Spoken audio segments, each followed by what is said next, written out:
All right, folks, here is a quick little video of this Nagoya F-20 guitar that I picked up a couple weekends ago down at a secondhand shop in Milton, Delaware. It's an F-20, very similar to a Martin 000 size. It's 24 3/4 inch scale. The nut is 1 11/16 inch wide. It's a little narrow for me as a fingerstyle player. I prefer something a little wider. But this is a great little guitar for strumming or playing bluegrass perhaps. It is laminated spruce top with laminated rosewood back and sides. And I have to say that this rosewood is really, really pretty. If you can see, it's really nicely grained. It almost looks like a lesser Brazilian rosewood type. Brazilian is often very highly flamed, but this has got some really nice color to it. Like I said, it's laminated. It sounds really good. It's in amazing condition for being probably 50 years old. The neck is straight. The action is really good. I cleaned it up. One of the tuners was broken, so I installed a set of Schaller tuners that I had laying around. It's got a nice rosewood bridge, black pick guard. Really, really nice rosewood. I don't know if the camera's going to pick it up. I'm shooting this on my phone. Really nice rosewood fretboard. The frets are in great condition. There's virtually no wear on them. And came with the original chipboard case. And it was less than $200. And I think these were around $400 when they were sold new. And they were sold by Venemans Music. And I knew Venemans in Rockville, and there was one, I think, in Springfield. The interesting thing for me is that today is April 17th. April 17th, my dear departed friend Chucky Peters' birthday today. And I met Chuck in 1996.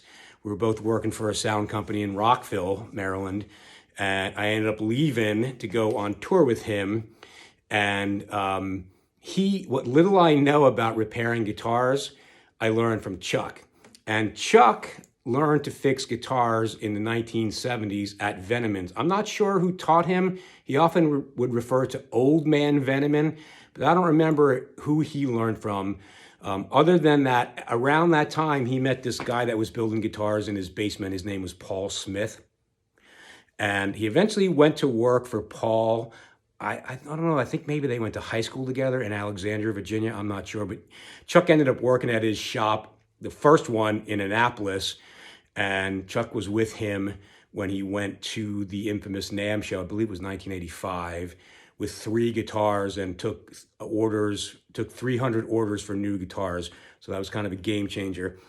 And he introduced me to Paul once a long time ago. We went out there to the factory in Stevensville, Maryland. Really nice. So it's kind of serendipitous, I think, that I got this couple days right around the day that Chuck passed away. He passed away 2 weeks before his birthday. And I'm always thinking about him in early April, and to just kind of come across a guitar that was sold at Venemans around the time that he worked there. I just think it's kind of cool. And it sounds really good for a guitar that I paid less than $200 for. It sounds really good. So here's a little sound sample. I'm going to play the classic acoustic guitar chords.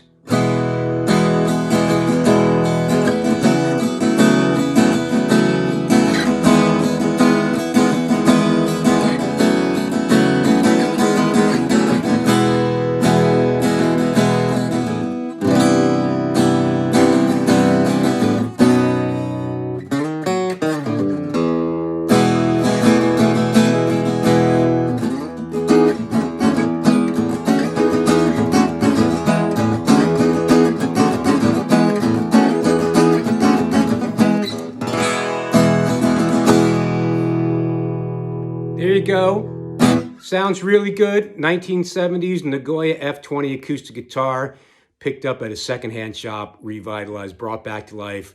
Who knows how long it was sitting in its case on the shelf somewhere, but it's a really cool guitar. I'm really glad I found it. Thanks. Everybody have a good day.